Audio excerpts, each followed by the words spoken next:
So a while back I made some chairs out of Kauri, and for the same client we're making a stereo audio kind of unit that she wants to look pretty nice out of the same stock, some old Kauri that the client had for years.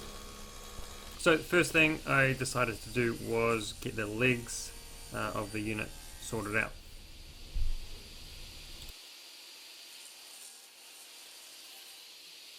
My stock for this job is largely all out of two of these very large planks. Been sawn about 70 years ago, something like that.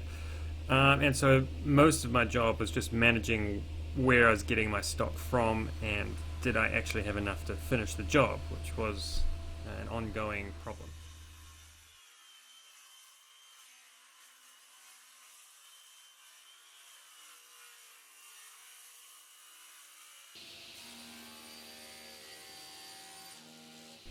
With the stock largely broken down, I decided since I had the legs, I would carry on and make the end panels.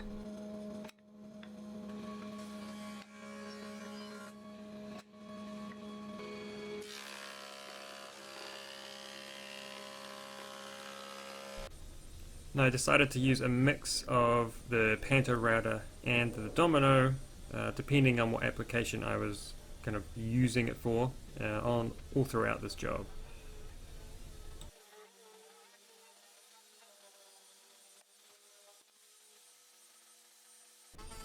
You'll notice on this piece of timber is a good example of the staining that is on it, and I was fighting this stain throughout the whole job. You'll see it everywhere, where at some point in its life the stack of timber had been sitting under a rusty roof, and the staining is almost full thickness in a lot of the areas, so very difficult to work around.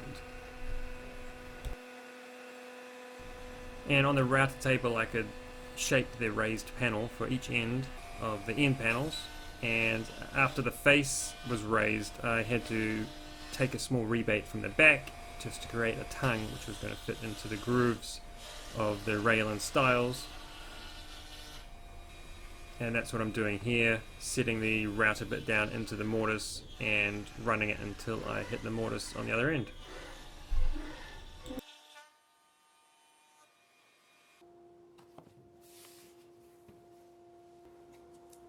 Because this piece is travelling to Australia and is going to encounter a whole lot of different humidity and temperature ranges, all the panels on this job are going to be floating inside grooves with this backing rod, which will allow it to expand and contract but also maintain a bit of pressure on the panel to stop it rattling around if it ever needs or shrinks to the point where it would rattle.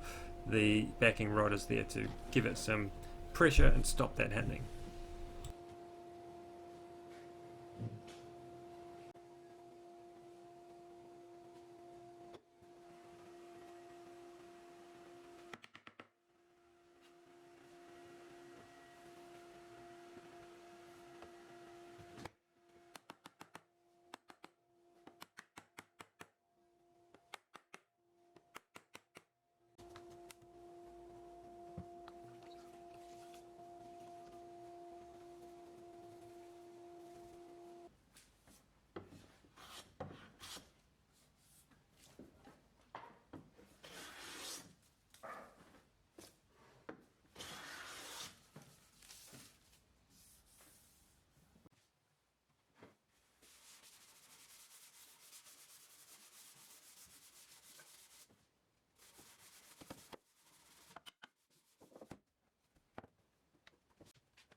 I could then pick the cleanest part of one of the large boards that I could find, and that's going to be the top. So I got that cut and kind of trimmed to size, and then I could work on it a bit later.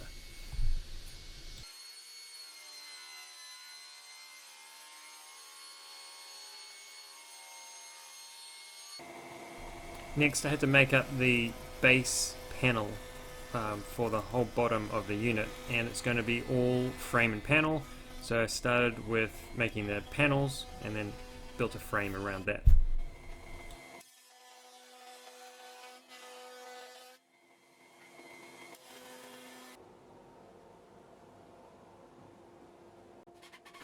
This method of making a frame and panels means that the panel has a maintained gap around it of about 4 mil, and that gives it the room it needs to if it wants to expand.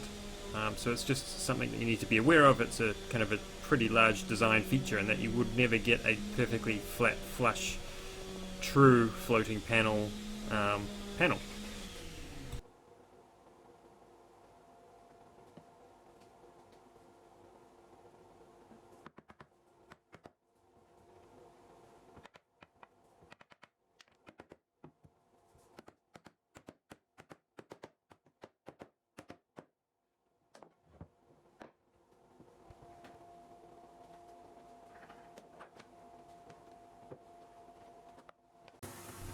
The piece I had allocated for the top was pretty flat, so I just put it through my drum sander a few times because I wanted to keep most of the thickness, and I pretty much used the sander to flatten it off and get it pretty nice.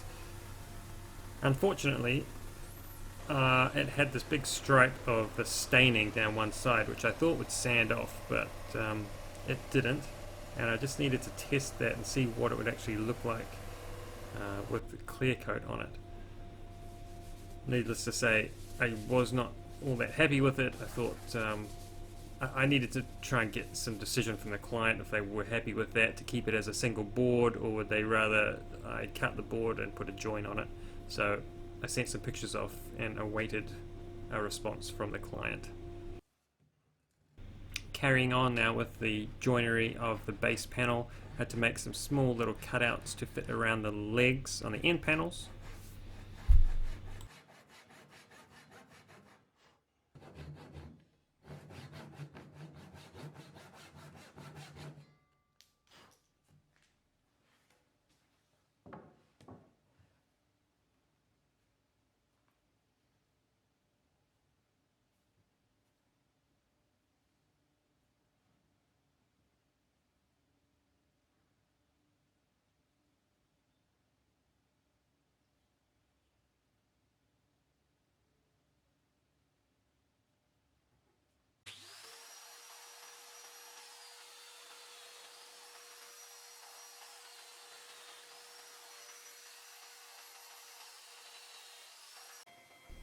Before I could connect the base and the end panel, I needed to create a rebate which would take some of the back paneling before all that got glued together.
Okay, off camera, we've milled up some boards.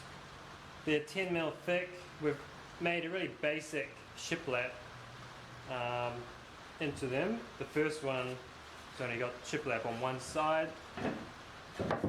So I'm going to run these along here. Because of the timber we had to work with and the amount of it we had, ideally these would be narrower boards, but I just don't have the timber to do that. The offcuts would have been waste, and there's just not enough of this, so we've got to make these wider typically you would just have one screw holding, you'd have one screw on the edge of each board, and the next board would hold the next board on, so forth. I'm a bit cautious to do that because of how wide these boards are, and because it's only 10mm stock and it is essentially a pine. Kauri is a type of pine.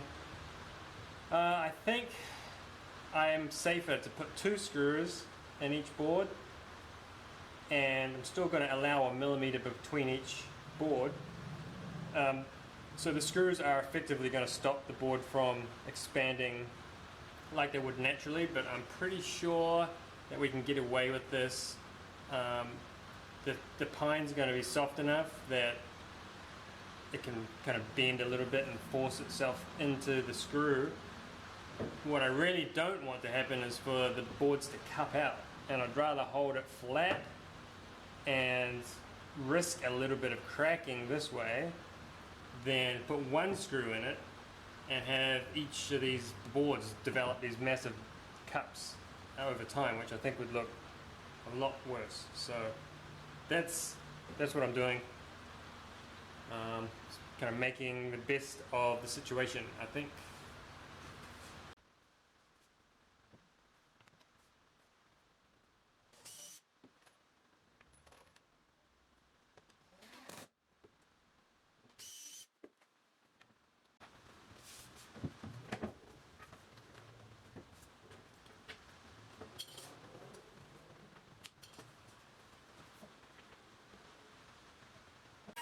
The center door in this unit is going to be curved, and so I needed to create a kind of like a stile, a rail on each side of that door, which would continue the shape of the door and meet the carcass. So I'm gluing on a couple of these angled rails onto the carcass, which will hopefully marry the curve of the door to the flat shape of the carcass.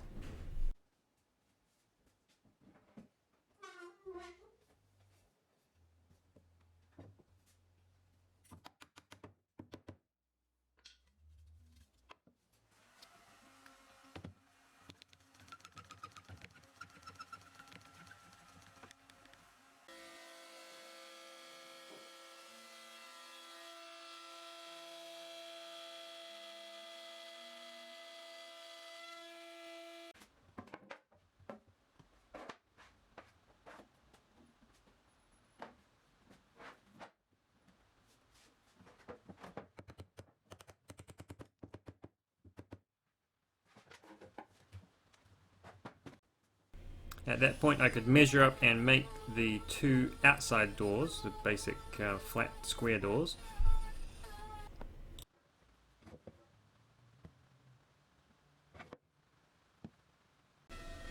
And add a rebate in the back of the door to accept the steel panel, which is on order at this point. The next big job is to create the curved door in the center. So first I had to create a mold of that arc, which is why I cut the original shape on the CNC so I could copy that to form my mold and have the arc of the carcass line up with the arc of the door exactly. Now I'm going to laminate 2 about 3.5mm sheets of plywood over the mold first, and I'm using DAP Weldwood urea resin glue to do that, so that will be very hard, stiff bond, and there should be 0 spring back.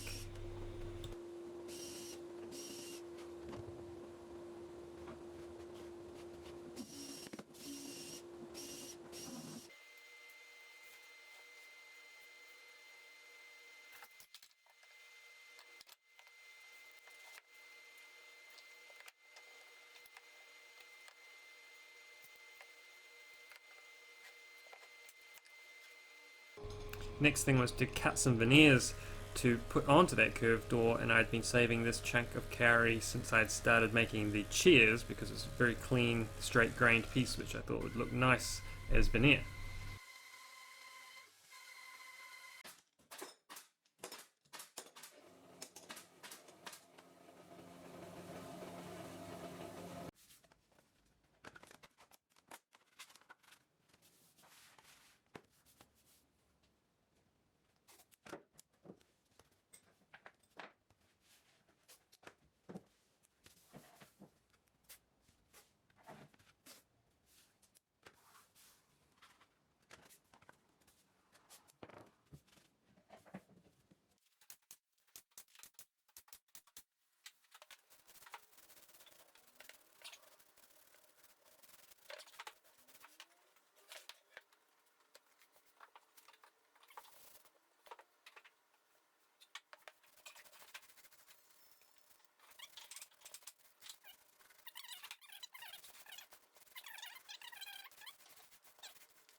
After that was dried, I kept the panel on the mold, and then I could cut square perpendicular edges that would fit into the carcass from that point.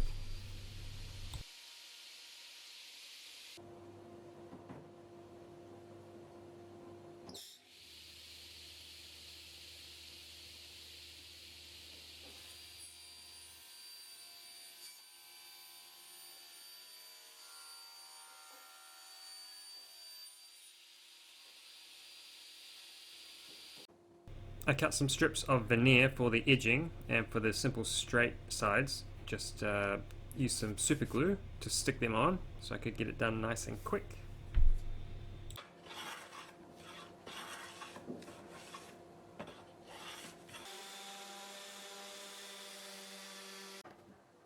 And essentially did the same thing for the top and bottom, but had to cut the curve out of a bigger piece of veneer first.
Right, I had to get on to making some slatted shelves which would sit above the doors, you'll see in a second. The idea with the slats is that it's going to allow for a lot of airflow with a lot of hi-fi electrical equipment going to be inside this unit, as well as the door panels, which will be kind of the perforated steel sheet, which you will see also will allow for a good amount of airflow and keep the electronics cool and the inside of the unit cool at the same time.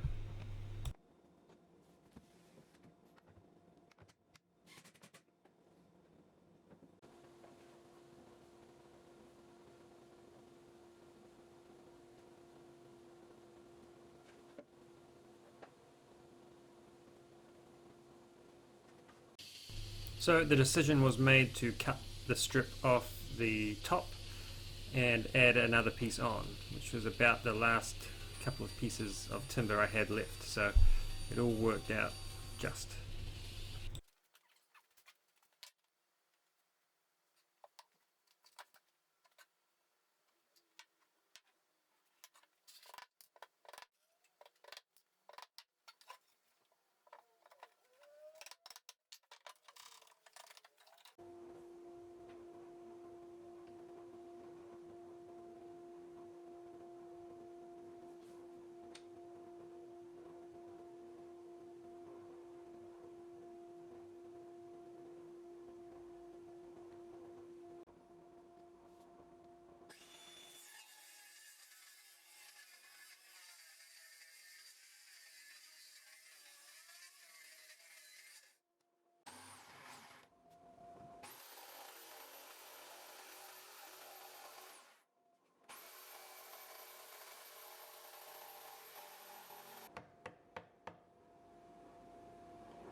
Right, it's been a few weeks since I did any work on this piece because I've been waiting for these doorknobs to arrive, these door pulls, and because of COVID and everything, work is all backed up, and so the reason this is all stacked up, there's another unit on top here because we have no space left because I can't get anywhere to deliver stuff at the moment.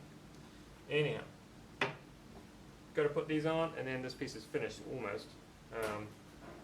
Just have to put these knobs on, and I've got to secure these steel grills in place, which are still just masking tape in place at the moment.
And that really wraps up this job, everybody. Thanks for watching, really appreciate it.